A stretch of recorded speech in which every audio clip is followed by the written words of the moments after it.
In January 1915, a young surgeon called Harold Gillies was sent to the Western Front in France.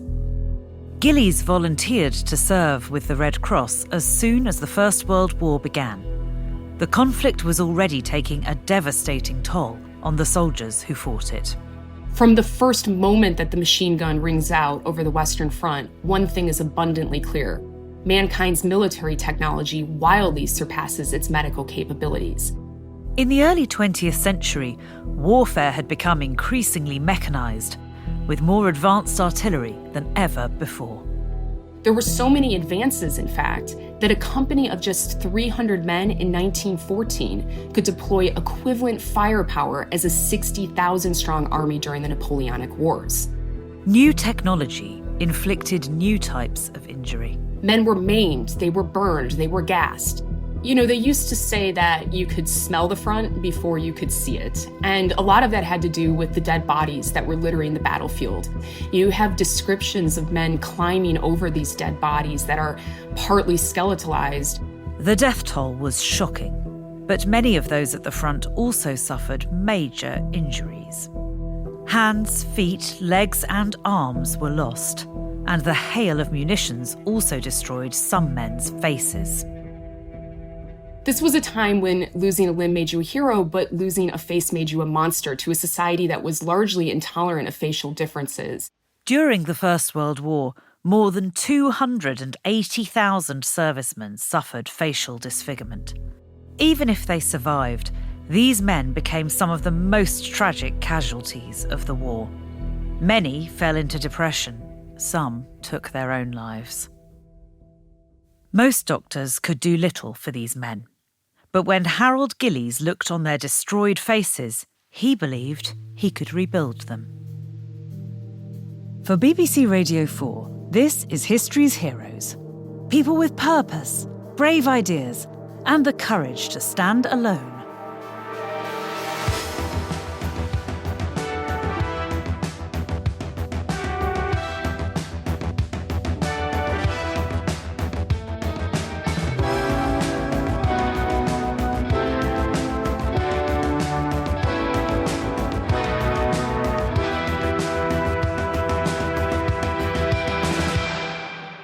I'm Alex von Tunzelmann. I'm a historian, and I want to tell you about Harold Gillies.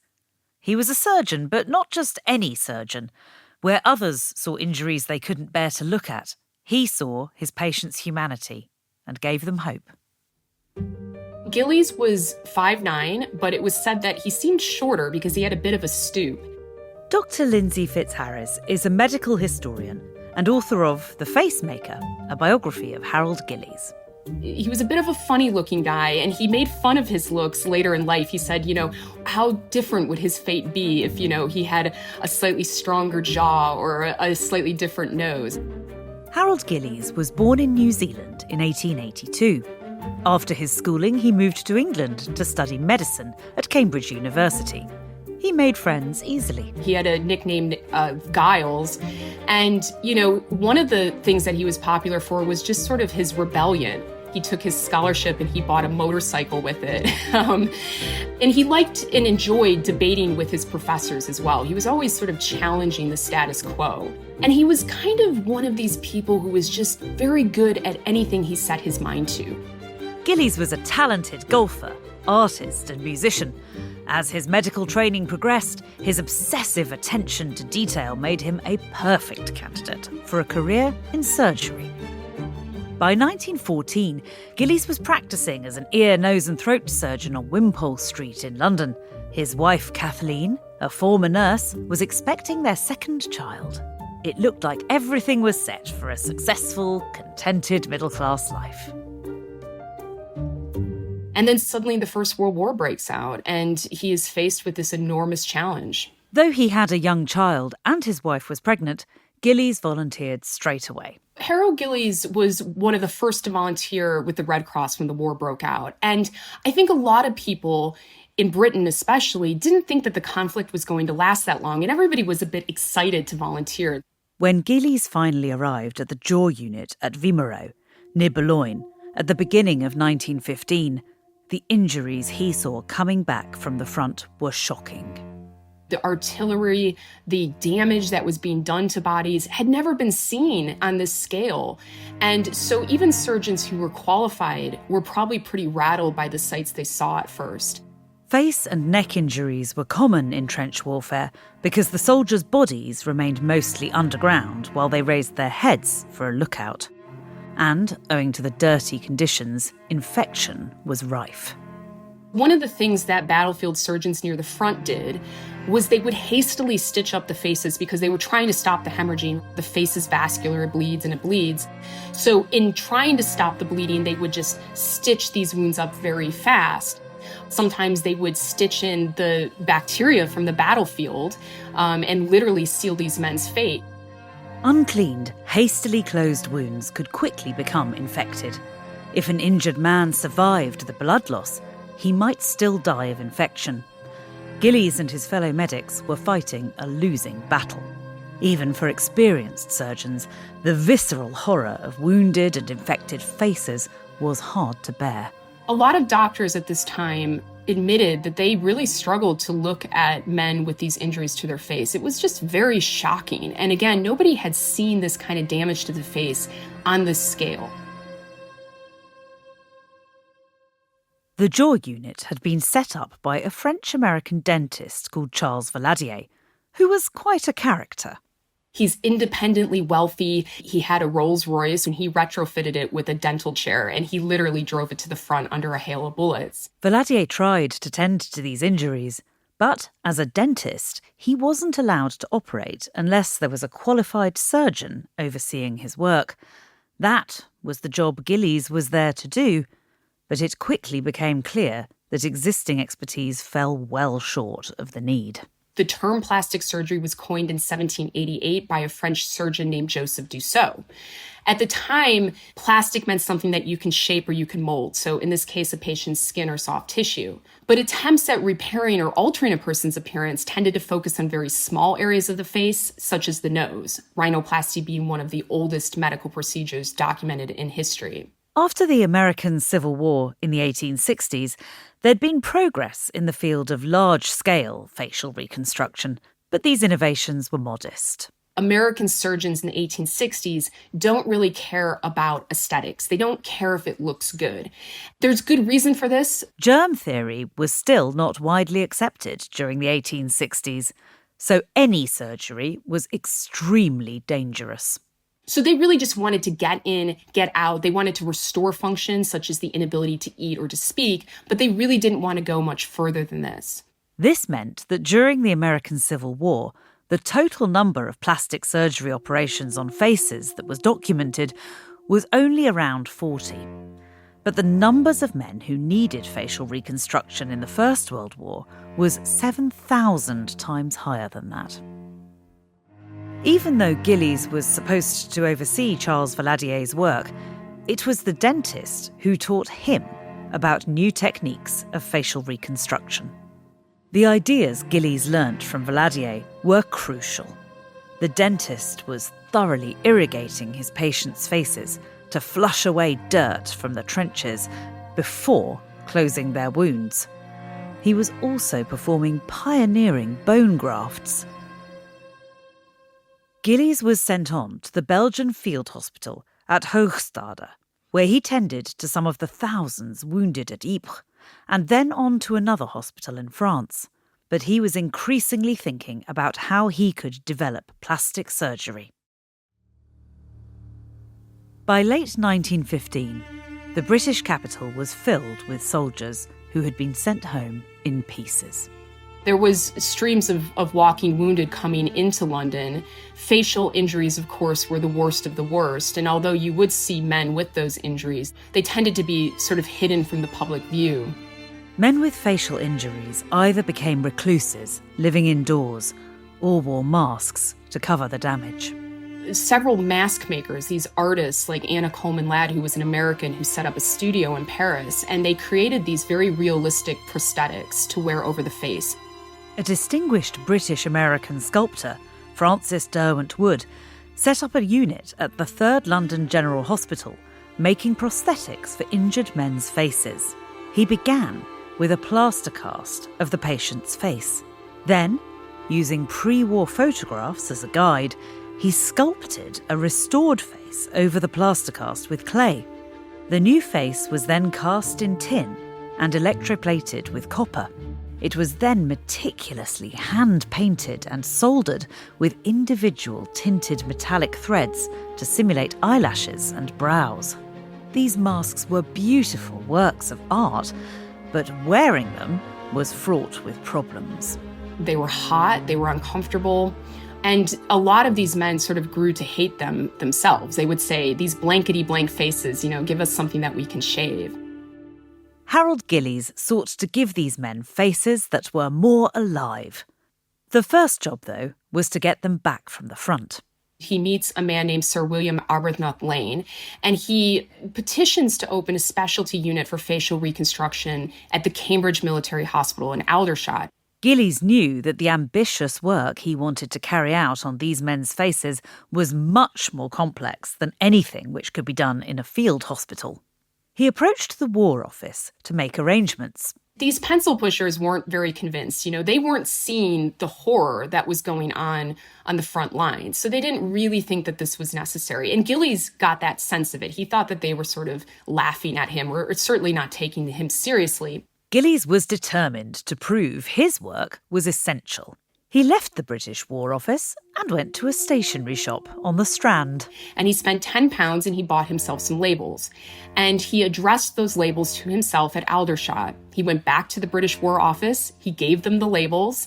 He asked them to send them to the front. They weren't very convinced that this was needed, but they did it. And before long, all of these men began arriving at the Cambridge Military Hospital in these tattered, bloodied uniforms with these handwritten labels pinned to their chests. Soon the hospital was overrun, with men with facial injuries desperate for help.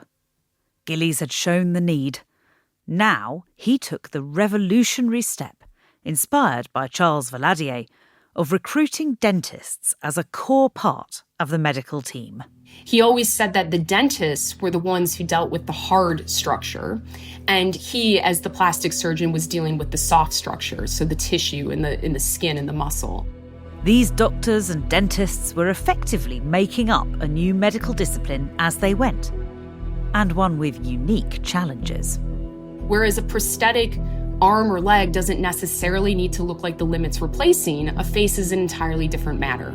Any surgeon willing to undertake the monumental task of rebuilding a soldier's face at this time not only had to consider the loss of function, such as the inability to eat or to speak, but that surgeon also had to consider the aesthetics so that the face was deemed socially acceptable by the standards of its day. All the while Gillies was developing this delicate, complicated and time-consuming surgery, new cases continued to come in. It was impossible to keep up with the demand. And then came the Battle of Jutland. On the 31st of May, 1916, the dark waves of the North Sea were set ablaze. The Battle of Jutland was fought between the British and the German navies. It was the largest naval battle of the First World War, involving 279 ships and over 100,000 men. The outcome was inconclusive and continues to be disputed today.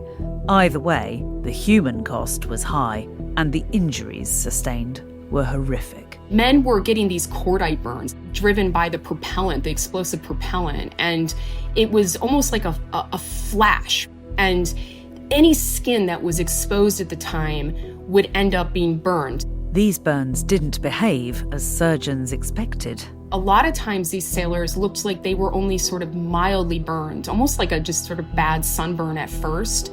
And then it would start to slowly develop into something a lot more severe over time. Some of these surgeons were using an antiseptic dressing and placing it over these burns. It was drying the skin out. Peeling these bandages off would get very painful because they would get meshed into the skin. Suddenly, Harold Gillies had huge numbers of men arriving at his unit with catastrophic facial burns. This was the first time that Gillies really came into contact with severe burns of that nature. But Gillies was never really rattled by that. He would look at these men and he would say, "Don't worry, Sonny, you'll have as good a face as any of us when I'm done with you." Gillies worked away, but before long there was another overwhelming influx of injured men, this time from the Battle of the Somme. Of the 100,000 British soldiers who took place in the advance that day, 60,000 were killed or injured, many of them gravely. Never before or never since has a single army suffered such losses on a single day in a single battle. And a lot of these men received injuries to the face, and so they begin streaming onto Gillies' ward. Gillies was given 200 more beds to accommodate the casualties, but his complex surgeries took time to complete, and he couldn't keep up with the demand. He wrote, "My days and nights were filled with the problems of the wounded." Among the patients he saw was Private R.W.D. Seymour, known to his friends as Big Bob. As Big Bob advanced on the Germans, a shell exploded, filling his face with shrapnel and taking off half his nose. As he spun round from the explosion, he was shot 5 times in the back by a machine gunner. He was rescued from the battlefield and first had to be treated for his gunshot wounds. Then he was sent to Cambridge and to Gillies. Gillies grafted a piece of cartilage onto Big Bob's face in a flap of tissue folded down from the forehead. Over months, he was slowly able to transform this into a new nose. Big Bob was so delighted with the results that he became Gillies' private secretary and worked with him for the next 35 years. Gillies went back to Sir William Arbuthnot Lane to ask for a whole new hospital, and he got it. The Queen's Hospital in Sidcup was revolutionary. The operating room is full of light. It is spacious and uncrowded. The smell of drugs is not oppressive. On the 6th of December 1917, an unusual article appeared in the Yorkshire Evening Post. A little group of people are gathered in the centre. I notice 2 nurses standing perfectly still. Just beyond these women are 3 or 4 men masked and gloved. I am introduced to Major Gillies, who bows to me and then turns to his patient. A journalist, Harold Begbie, had been invited into the Queen's Hospital to witness something he described as a miracle. The patient is sitting up on the operating table. He's naked to the waist, and the whole of his flesh is painted a reddish yellow with iodine. It is only by an effort that I can bring myself to look at his face. What I see, I dare not describe. Begbie was clearly overawed. Major Gillies points with his knife to the man's chest. There, faintly marked on the reddish-yellow flesh, as it were with thin pencil strokes, is the shape of a face. The surgeons told Begbie that the face drawn on the chest was to be cut out, lifted off, and placed over the man's disfigured face. The nose was rebuilt with cartilage from his ribs and lined with living skin. There is silence. Now the knife gets to work. I begin to feel how hot it is. My mouth is dry. Yes, it is wonderful. Most wonderful. The science of surgery. A miracle. A revolution has come. A new face is grafted on and grows there and becomes a real face, not a mask that hides horror. Harold Gillies achieved his miracle through constant innovation at the Queen's Hospital.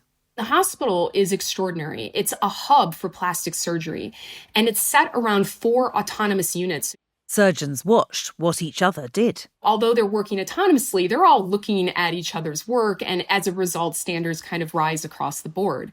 Building on the success of working with dentists, Gillies brought in experts from other disciplines as well. It's also X-ray technicians, it's mask makers, it's artists. He has an artist named Henry Tonks, an extraordinary portrait artist who creates this beautiful medical record of what he's doing in color. And it's very important to document what he's doing, what Gillies doing, so that it could be replicated later. At the same time, Gillies pioneered the development of new techniques in skin transfer. The old system served surgeons well to a point. In order to rebuild a face, you can use grafts or you can use flaps. So grafts are kind of like the salami of plastic surgery. It's this thin piece of tissue and it's free form. So you would remove it like a skin graft from a different area, and then you would place it over the area that you were trying to reconstruct, and it would create its own blood supply. Whereas a flap is more like the burgers of plastic surgery. It's this meatier piece of tissue. And a flap remains attached at its original blood site on one end. Both techniques were flawed. Grafts often failed because of the lack of blood supply and weren't substantial enough to replace lost tissue. Meanwhile, flaps were often too small because they had to be pulled from near the face. So Gillies tried something new. Gillies is operating on a sailor at one point, and he just decides to take that flap and to roll it. So he creates almost essentially what's like an elephant trunk of tissue, and it's encased in skin. So it's protected now from infection. Creating trunks of flesh hanging from the body allowed Gillies to move tissue from all parts of the body to the face. So, for instance, you might start at the thigh. You might create what he called a tubed pedicle, that elephant trunk of tissue. It would remain attached on one side to the original blood source on the thigh, and he would take the other part of the trunk and he would attach it to the lower abdomen. Once it created a blood supply in the lower abdomen, he would sever it at its original source on the thigh. He would take that side, flip it over its end, and move it up to the chest, and so forth and so on. So he could waltz these tubed pedicles to the face. The development of tubed pedicles allowed Gillies to move the large quantities of tissue needed to rebuild a face from areas that were less visible, such as the chest or thighs. This offered new hope for men who had been disfigured. But Gillies was under such huge pressure that it was inevitable he would also make mistakes. "I found myself operating too soon and too often," he wrote. When he lost patients, when patients died in his care, it hit him even harder because he really did have relationships with these men, and that could be a struggle. This intimate, long-term facial reconstruction work and the friendships that it often created with patients left Gillies feeling conflicted. The other part he struggled with was his duty to the military as well as his duty to his patients. As the war went on, the military wanted to get injured men back to the front. And so there was a lot of pressure to just hurry up and finish, again, restore function, but don't go much further, get these men back into the trenches. And I think that must have been very difficult for him to see these men who he worked on for months or years be sent right back to the trenches. And there were stories of men whom he had worked on who then were sent back and killed. So it was feeding the war machine and, in essence, prolonging the war. Eventually, the war did come to an end on the 11th of November, 1918. After the war, Gillies continues to operate on the soldiers because they are in his care for years, sometimes, over decades. But of course, as time marched on, he had fewer and fewer patients because the war was over. By 1925, the last 8 facial patients at the Queen's Hospital in Sidcup were transferred out. With tears in his eyes, Gillies told a colleague he feared all they had pioneered in the field of plastic surgery would be lost.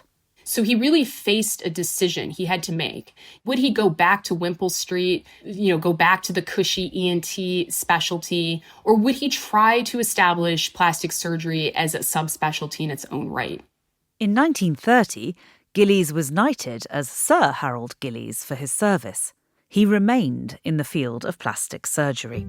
In peacetime, though, much of the demand for facial alteration came from what he called beauty surgery, which we now know as cosmetic surgery. Gillies really grappled with the decision to move into cosmetic procedures. He wondered if it was ethical, but ultimately he decided that if somebody was unhappy with their appearance, they had a right to change that. And who was he to say no?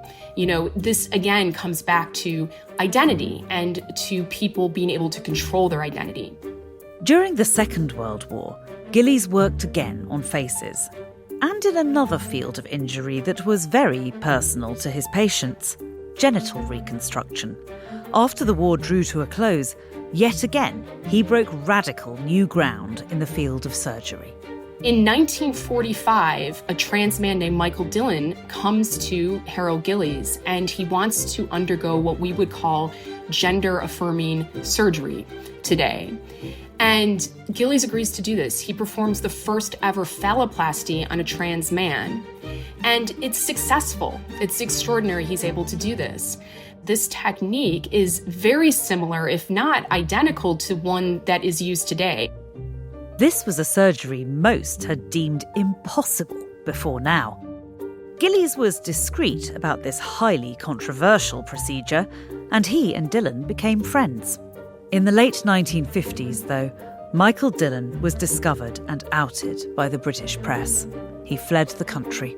And Gillies really stands behind him. He believes that Michael Dillon is a man, and I think that speaks to his progressiveness, not just as a surgeon, but as a human being. And it shows that Gillies was always trying to push the envelope, but also ultimately that he felt people should be in control of their identities. Harold Gillies died in 1960 at the age of 78. Since then, the field of plastic surgery, which he pioneered, has become a massive global phenomenon. You know, arguably, if we could have accepted the disfigurement, there would have been no need for Gillies beyond, repairing function. So you want to be able to breathe or to eat or to speak, of course. But he went above and beyond this to make it aesthetically acceptable. And so all of plastic surgery is really born out of this desire to make it so that these men can blend back into society. And I think as a result, we've all become sort of hyper aware of how we look because of what happened in the First World War and because of the birth of plastic surgery as this enormous industry now.